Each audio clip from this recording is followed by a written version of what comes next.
वो अपने ही समाज के बच्चों को इस तरह की भाषा का प्रयोग करेंगे। नहीं, ऐसा नहीं हो सकता। मैं नहीं मानता इस बात को। मुझे लगता है कि मीडिया मुझे गुमराह कर रही है और मीडिया चाहती है कि मैं उनके खिलाफ कुछ बोलूं, लेकिन मैं बोल ही नहीं सकता हूं। वो हमारी नेता है, मैं तो उनका सम्मान करता हूं और हमेशा करता रहूंगा जीवन पर्यंत। लेकिन आप सोचो कि हम क्या कर रहे हैं ऐसा, जो इस तरह के शब्द अगर किसी के लिए यूज भी किए जाएं तो क्यों किए जाएं? क्या हम कोई बुरा काम कर रहे हैं?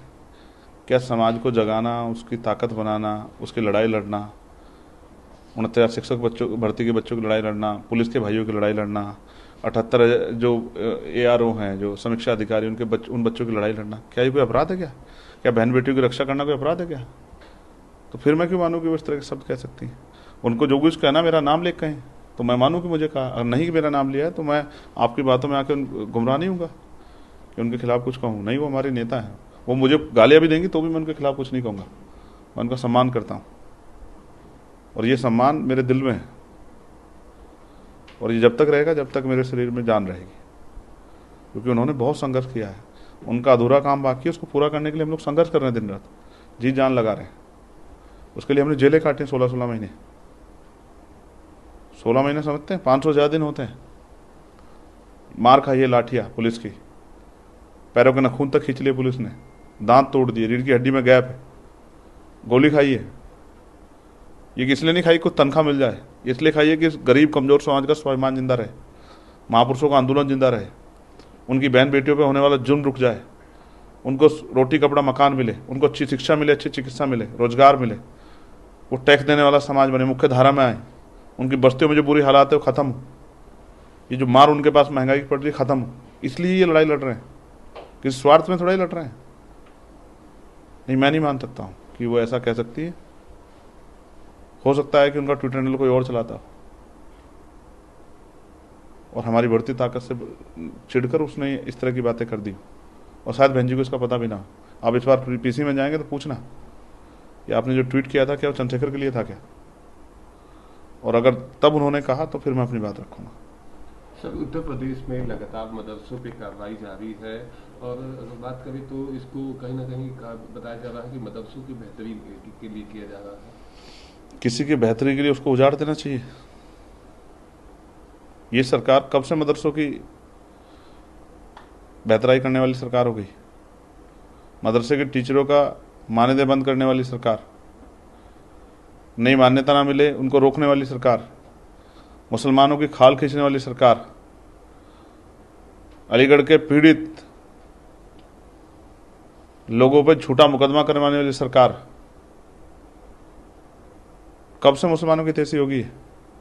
वक्फ पे मुसलमानों के अधिकार लूटने वाली सरकार, न्याय की आवाज उठाने पर सीधी गोली मारने वाली सरकार।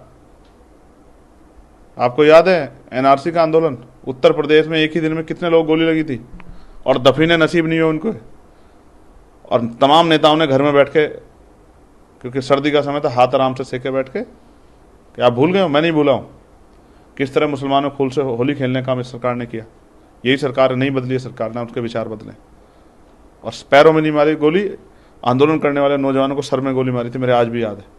और उनको दफीना नसीब नहीं हुआ अपने ज़िले में, दूसरे ज़िले में करवाया और मजबूरी में परिवार को रोते हुए करना पड़ा, और जो उनके जो धार्मिक कार्य थे वो भी नहीं करने दिए गए।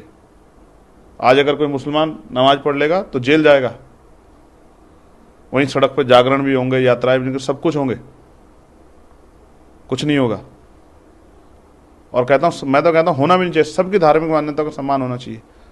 लेकिन जिस तरह से उत्तर प्रदेश में डॉक्टर बाबा साहब अम्बेडकर की जयंती पे कोई परमिशन नहीं दी गई कार्यक्रम की, सदगुरु रविदास जी की जयंती पे कोई परमिशन नहीं दी गई कि आप यात्रा निकाल सकते हैं, वैसे ही चाहे चेहल्लुम हो, चाहे ताजिया का हो, उसके कद छोटे कराए। और ईद पे भी अगर किसी ने सड़क पर पैर रख दिया तो पुलिस ने लाठी से पैर आगे कर दिया। ऐसे निर्देश देने वाली सरकार कब से मदरसों की तेजी होगी? जनता देख रही है, इंतजार में है कि कोई उनकी आवाज़ को उठाने वाला मजबूत आदमी मिले जो उनके साथ धोखा ना करे, क्योंकि बहुत दिनों चले आ रहे हैं। और जिस दिन उनका भरोसा आज़ाद समाज पार्टी मजबूत हुआ तो फिर उस दिन जो है उत्तर प्रदेश की राजनीति की जो है भविष्य बदल जाएगा। मेरी बात को आप याद रखना। एक और सवाल सर, मऊ से विधायक अब्बास अंसारी की विधायकी रद्द कर दी गई, उसके ठीक बाद आज भाजपा के राष्ट्रीय अध्यक्ष ओम प्रकाश राजभर का कहना है कि वो सीट अब एनडीए के कब्जे में है, एनडीए के साथ रही है, तो वहाँ से हमारा ही उम्मीदवार होगा।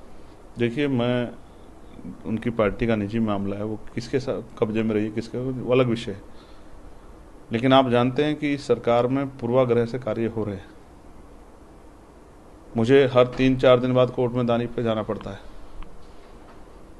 वहीं बीजेपी के लोग इससे भी हार्डकोर बयान दे दें, गोली मारो सालों को, तमाम बयान दिए हैं, उन पर कोई कार्रवाई नहीं होती।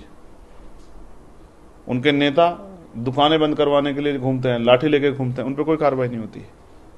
ठीक है, न्यायपालिका का आदेश है, और जिस तरह से न्यायपालिका के आदेश एक जगह है, और जिस तरह से छुट्टी वाले दिन सरकारी दफ्तर खोल के जो अधिसूचना जारी की कि ये इस बात का पैमाना है कि सरकार अपना रुख स्पष्ट करके बैठी थी कि दूसरे आदमी को कोर्ट जाने का मौका ना मिले। सब उत्तर प्रदेश की पुलिस को नए डीजीपी मिले हैं, जिसको विपक्षी दल काफी हाशिए पर रखकर सवाल खड़े कर रहा है। क्या सवाल खड़े कर रहे हैं? यही कि कार्यवाहक डीजीपी, तो क्या उत्तर प्रदेश में एक भी परमानेंट डीजीपी नहीं बन पाएगा? ये सरकार कौन सा इतिहास बना के जाना चाहती? जाना तो सरकार को है ही, तो कौन सा इतिहास बना के जाना चाहती? कौन सी नई जो है राह दे के जाना चाहती है कि उत्तर प्रदेश में कोई भी परमानेंट डीजीपी नहीं होगा? और क्या आपको नहीं पता 12 लोगों को सुपरसीड करके बनाया है? आपको नहीं पता? मुझे पता है, प्रदेश को पता है कि कार्यवाहक डीजीपी पीछे उनसे ऊपर 12 लोगों को सुपरसीड करके बने। और ऐसा ये आज नहीं है, इससे पहले भी लगातार कार्यवाहक कार्यवाहक कार्यवाहक। मैं तो इनके लिए मंगल कामनाएं करता हूँ। एक लंबा अनुभव, एक लंबा सेवा का अनुभव है, और ये जो बाद के 6 महीने में कोई दाग ना लग जाए, तो उनके लिए भगवान बुद्ध से प्रार्थना करता हूँ कि न्यायप्रिय काम करें जिससे लोगों की मदद हो।